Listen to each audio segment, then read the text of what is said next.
હવે છે કે પોટેશિયમ જે ડાયક્રોમેટ છે એની બનાવટ કરવાની છે અને જોડે જોડે એવું પણ પૂછી શકે છે કે તેના પોટેશિયમ ડાયક્રોમેટના જે પીએચના વધારાથી એની પર શું અસર થાય છે અથવા એવું પણ પૂછી શકે છે કે આયન ક્રોમેટ આયસ્કમાંથી પોટેશિયમ ડાયક્રોમેટ ની બનાવટ વર્ણવો. સિમ્પલી બનાવટ આપણે લખવાની છે અને પીએચનો વધારાથી શું અસર થાય છે એ લખવાનું, બીજું કંઈ નહીં. બીજું અંદર જો થિયરી હોય ઉપયોગ ગુણધર્મો તો એ મોડે કરી લેવાની. કે બનાવટ એ છે કે સામાન્ય રીતે જે નોર્મલ જે ક્રોમેટ હોય ને એમાંથી આપણે ડાયક્રોમેટ બનાવવાનો. તો જે ક્રોમેટ અયસ્ક છે, ક્રોમેટ અયસ્કની ફોર્મ્યુલા યાદ રાખવાની છે. FeCr2O4. શું? FeCr2O4 આ યાદ રાખવાનું. એનો મતલબ છે ક્રોમાઇટ અયસ્ક, બરાબર. એની પ્રક્રિયા કરવાની છે હવાની હાજરીમાં. કોની સાથે? સોડિયમ કાર્બોનેટ સાથે. સોડિયમ કાર્બોનેટનું સૂત્ર યાદ રાખવાનું, નટુ કોથળી. સોડિયમ કાર્બોનેટ એટલે કે નટુ કોથળી, નટુ કોથળી 3, બરાબર. નટુ કોથળી એટલે કે સોડિયમ કાર્બોનેટ અને ક્રોમાઇટ અયસ્ક એટલે કે FeCr2O4. આ પ્રક્રિયા કરીશું તો મને મળી જશે ક્રોમેટ. પ્રક્રિયા બતાવીશું. પહેલાં તો ક્રોમેટ અયસ્ક લઈશું. ક્રોમેટ અયસ્ક એટલે કે FeCr2O4. આ મેં 8 લઈશ, કેટલને યાદ રાખવાના? 4 દુનિયા 8 લીધા. પ્લસ એની પ્રક્રિયા કોની જોડે કરવાની છે? Sodium carbonate. સોડિયમ કાર્બોનેટ એટલે શું? નટુ કોથળી. નટુ કોથળી આવી રીતને યાદ રાખવાનું. આ 8 લીધા તો મેં આ પણ 8 લઈશ. ઓકે.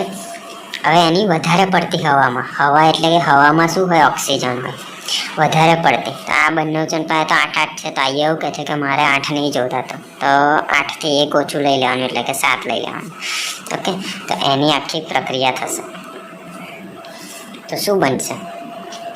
તો પહેલાં તો આ જે Fe છે એ અલગ પડી જશે ને આ O3 છે એ બે ભેગા થઈ જશે. Fe ને અહીંયા આગળ O3, બરાબર. પણ કેટલા? 2 તો 2 આ Fe પણ 2 અને અહીંયા આગળથી O3 આ અલગ પડી ગયું. પ્લસ અહીંયા આગળથી આ O3 તો નીકળી ગયો. હવે રહ્યું શું? C અને અહીંયા આગળથી O2 રહ્યું. તો CO2 અલગ પડી જશે. પણ Cની આગળ 8 છે તો અહીંયા આગળ પણ 8 લખી દેવાના. પ્લસ બીજું શું રહ્યું? અહીંયા આગળ બીજા આ Na2 રહ્યું તો Na2 લખી દીધું. બીજું શું રહ્યું? તો કે અહીંયા આગળ તે Fe પણ આવી ગયું. આ બધું પણ થઈ ગયું. આયુ રહ્યું ને Cr2 પર, તો આયુ બેઠું લખી દેવાનું.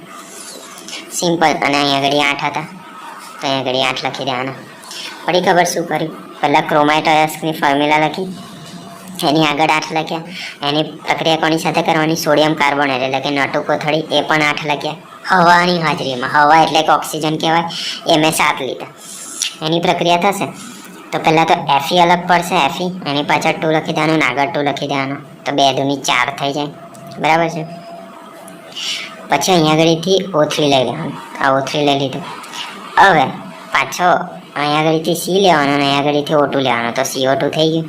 કેટલા? 8. હવે જે રહ્યું એ લખી દેવાનું. શું રહ્યું? અહીંયા આગળથી Na2 રહ્યું અને અહીંયા આગળથી Cr2O4 રહ્યું. એ બંને જોડે થઈ જશે. પણ કેટલા? 8. સિમ્પલ. હવે શું થશે? આ જે મળ્યું આને કહેવાય સોડિયમ ક્રોમેટ. શું કહેવાય આને? સોડિયમ ક્રોમેટ. તો આ જે સોડિયમ ક્રોમેટ છે એને ગાળ્યા પછી એને સલ્ફ્યુરિક એસિડમાં ઉમેરીશું. સલ્ફ્યુરિક એસિડમાં ઉમેરીશું તો આપણને નારંગી રંગનો સોડિયમ ડાયક્રોમેટ મળી જશે. તો આયુ બેઠું લખી દઈશું Na2Cr2O4. પણ કેટલા? મેં લઈશ 2. ઓકે. એને સલ્ફ્યુરિક એસિડમાં ઉમેરવાનું, પણ મેં 2 હાઇડ્રોજનમાં ઉમેરીશ. ઓકે. તો મને શું મળશે? તો કે Na2 ને Cr2 એવું ને એવું, Na2 Cr2 એવું ને એવું. પણ આ O છે એની પાછળ 7 આવી જશે. અહીંયા આગળ પણ ઓની આગળ 7 હતા તો અહીંયા ઓની પાછળ 7 આવી જશે. બીજું અહીંયા આગળ 2 વાર Na હતા ને તો પાછું 2 વાર Na છૂટું પડશે, બરાબર. અને પ્લસ પાણી છૂટું પડશે. શું છૂટું પડશે? પાણી. કેમ કે અહીંયા આગળ હાઇડ્રોજન હતું એટલે. ઓકે. આ યાદ રાખવાનું. હવે મને મળ્યું શું? Sodium dichromate. સોડિયમ. પણ મારે શું જોઈએ છે? પોટેશિયમ. તો આ જે સોડિયમ ડાયક્રોમેટ કરતાં જે પોટેશિયમ ડાયક્રોમેટ હોય ને ઓછું ત્રાગે, મતલબ કે ઓછું ઓગળે. એટલે આપણે શું કરીશું? સોડિયમ ડાયક્રોમેટ છે ને એની પોટેશિયમ ક્લોરાઇડ એટલે કે KCl એની સાથે પ્રક્રિયા કરીશું તો મને શું મળશે? Potassium dichromate. તો પહેલાં તો સોડિયમ ડાયક્રોમેટ લખીશું એટલે કે આયુ Na2 Cr2O7. ઓકે, અહીંથી મળ્યું એ આ લખ્યું. એની કોની સાથે પ્રક્રિયા કરવાની છે? પોટેશિયમ ક્લોરાઇડ એટલે કે KCl. આ હું લઉં છું 2. તો મને શું મળશે? આ Na2 છે ને એની જગ્યાએ આ K2 આવી જશે અને પાછળ એવું Cr2O7. બસ આ જ છે મારો પોટેશિયમ ડાયક્રોમેટ, બરાબર. પણ આગળ બીજું જે રહ્યું એ લખી દેવાનું. શું રહ્યું? અહીંયા આગળથી Na રહે અને આગળથી Cl રહ્યું, તો NaCl કેટલા? 2 લખી દીધી. બસ આ પૂરું. આ જ છે મારી બનાવટ. ઓકે, હવે આમાં બીજું એ પણ પૂછી શકે છે કે પીએચના ફેરફારને એની પર શું અસર થાય છે. તો જો કે જલીય દ્રાવણ હોય ને, પાણીનું દ્રાવણ, એમાં જે ક્રોમેટ અને ડાયક્રોમેટના જે આયનો છે આંતર પરિવર્તનશીલ હોય છે, મતલબ કે એકબીજાની અંદર પરિવર્તન થઈ શકે છે. એનો આધાર શાની પર હોય છે? પીએચની ઉપર હોય છે. હવે જે એસિડ હોય છે, એસિડમાં ડાયક્રોમેટ હોય છે અને બેઝિકમાં ક્રોમેટ હોય છે. આ યાદ રાખવાનું. પીએચમાં 2 વસ્તુ હોય, એસિડ અને બેઝિક. એસિડિકમાં શું હોય છે? ડાયક્રોમેટ, અને બેઝિકમાં શું હોય છે? ક્રોમેટ હોય છે. બસ આટલું લખવાનું છે. ઓકે.